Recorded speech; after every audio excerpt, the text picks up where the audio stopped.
Detective Eli Turner had been missing for 3 days before anyone in the department admitted it. He wasn't the type to vanish. 30 years on the job, no late calls, no unannounced trips.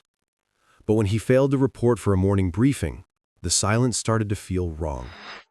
Sergeant Mara Keane led the welfare check at his apartment. The blinds were half open, coffee cup cold on the counter, and his service badge left on the kitchen table. The scene looked ordinary, almost careful, except for his phone. It sat on the edge of the desk, screen glowing faintly. Mar picked it up and saw a single unsent text open on the screen. It was addressed to 911, timestamped at 2:47 a.m., never sent. The message read, "He's inside the department. Don't trust." Then it cut off. Mar froze. "He typed this from here," she said quietly. No signs of struggle, but something stopped him. Forensics confirmed the phone had never lost connection. The Wi-Fi was active, the battery full.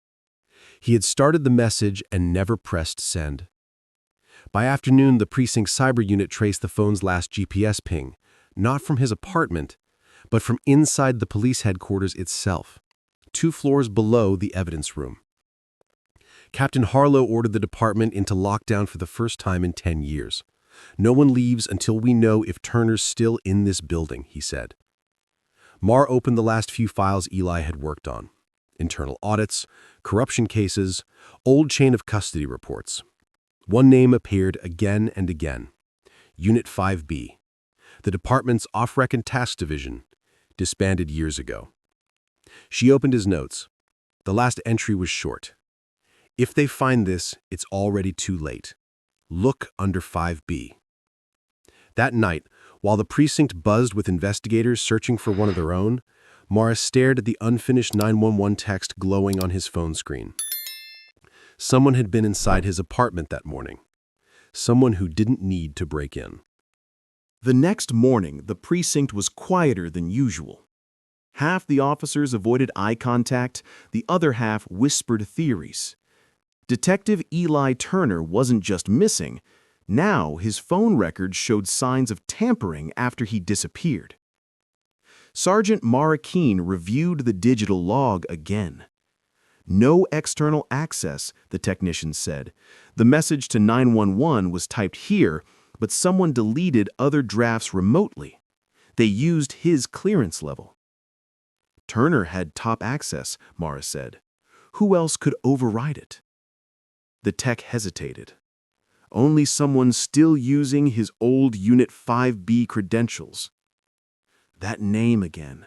Unit 5B, a division closed nearly a decade ago after an internal leak exposed evidence tampering across multiple cases. Files were destroyed, members reassigned, some forced into early retirement.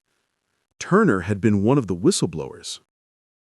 Mara left the lab and walked down to the old records floor, where the boxes from 5B were supposedly sealed. The hallway smelled of dust and old printer ink. The archive cage was padlocked, but the chain hung loose, freshly cut. Inside, only 3 boxes remained. She opened the first, empty. The second, just packing paper.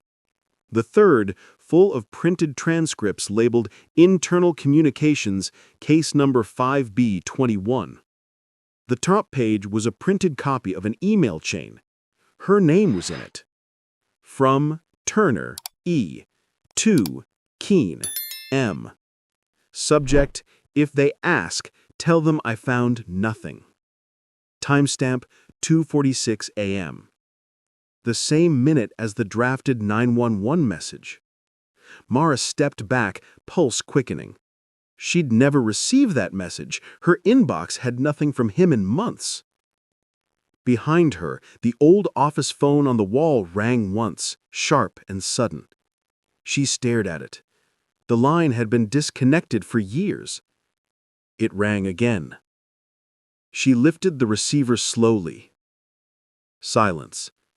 Then a man's voice, calm, tired, unmistakably Turner's, said, "You weren't supposed to look under 5B. Now they'll add your name to the report." The line went dead. Mara stood in the quiet hallway, holding the receiver, the sound of the dial tone bleeding into the silence. Someone had kept Turner's credentials alive, and now they had hers too. Sergeant Mara Keane didn't sleep that night. She sat in her apartment, blinds closed, Turner's printed email on the table beside a half-empty cup of coffee. The timestamp on the message still burned in her mind. 2:46 a.m., the same moment he'd started typing that 911 text. Her inbox was empty. No trace of the message, no metadata. Whoever had sent it made sure the digital path vanished. At sunrise, she went back to the precinct and requested full access to the 5B archive network. The systems manager, Grant, looked uneasy. "Those folders were taken offline years ago," he said. "They're read-only now." "Then explain this," Mara said, handing him the printout. "Someone used Turner's ID to send this 2 nights ago." He studied it, frowning.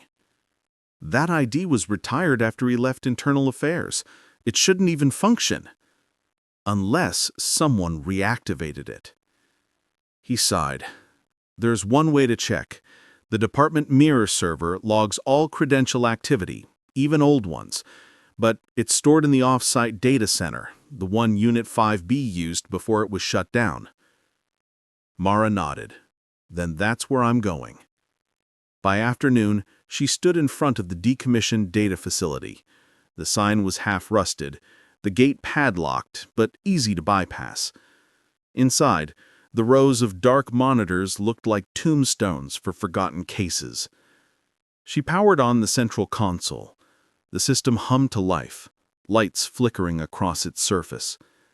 After a few minutes, she found the last access record for Turner's ID. User E. Turner.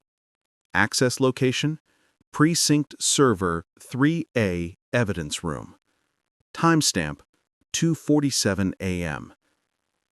The exact minute he drafted his message to 911. She printed the log, folded it into her jacket, and turned to leave. But the monitor flashed again. New text appeared on screen, one line at a time. "Sergeant Keane, you've reached the wrong file. Access requested. Case 911 Turner. File status active."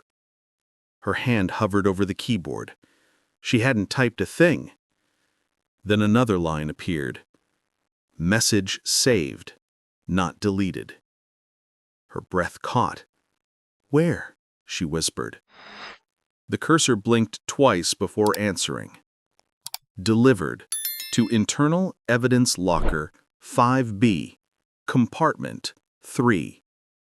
She backed away from the screen. That locker hadn't existed for years. Whoever had Turner's credentials wasn't just inside the system. They were rewriting it while she was still logged in. Sergeant Mara Keane arrived at the precinct long before dawn. The main lights were off. Only the faint blue glow of security monitors lit the corridors. The overnight clerk nodded as she passed. "Didn't think anyone was supposed to be down here," he said. "Just finishing a file check," Mara replied, her voice even. Locker 5B sat in the corner of the evidence room, covered in dust and old tape. It was supposed to have been sealed when the division was disbanded. She keyed in her credentials. The lock buzzed. Accepted. Inside were 3 metal compartments. One was empty. One held a single brown envelope. The third contained an evidence tag marked Turner E. Device Recovery. She pulled out the envelope first. Inside was a printed page. Turner's unfinished 911 message, word for word, with a handwritten note below it. "If you're reading this, you opened what I couldn't send." Mara's throat tightened. Beneath the note was a small USB drive. She plugged it into the evidence terminal on the desk. A video file appeared. The footage was short, maybe 40 seconds. Turner sat at his desk, tired but composed. He spoke quietly, glancing off camera like he was expecting someone to walk in. "If this reaches you, then you already know.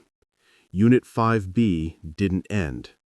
They changed the name and folded it back into Internal Affairs. Same people, new title. They needed someone to keep closing files that shouldn't be reopened." He leaned closer. "I found their backup servers. Everything they wiped is still archived. If you're still on the force, they've already mirrored your credentials." He looked at something just beyond the camera. "They're here." Then the footage cut out. Mara stared at the frozen frame. The timestamp in the corner read 2:47 a.m., same as the 911 draft. The monitor behind her flickered, switching to a live camera feed of the evidence room from the same angle as Turner's video. For a heartbeat, the figure at the desk wasn't her. It was him, sitting exactly where she was. Then the feed went dark. Her phone buzzed in her pocket. A text appeared from an unknown number. "Next report due, 2:47 a.m., Sergeant M. Keane." Mara exhaled slowly. Whoever ran 5B wasn't done with Turner. They'd just replaced the name on the file. Sergeant Mara Keane stayed in the evidence room long after the lights went out. The phone in her hand glowed faintly, the text from the unknown number still visible, waiting for a reply. "Next report due, 2:47 a.m." She glanced at the security clock on the wall, 2:42. 5 minutes. She looked around the room. Turner's envelope lay open, his message resting beside the USB drive. The handwriting at the bottom of the page seemed to waver in the flickering light. "If you're reading this, you opened what I couldn't send." Mara placed her badge on the desk and turned to the evidence terminal. She knew the system would be monitoring everything now. She typed a short command, /trace origin 5B. The screen flashed red, access restricted. Then another line appeared on its own, access granted. Dozens of files began appearing on screen, case numbers, officer names, timestamps, all tagged with the same hidden signature, Turner.E to archive mirror. Every document updated in real time, cycling through new operators. Then, one by one, the names changed.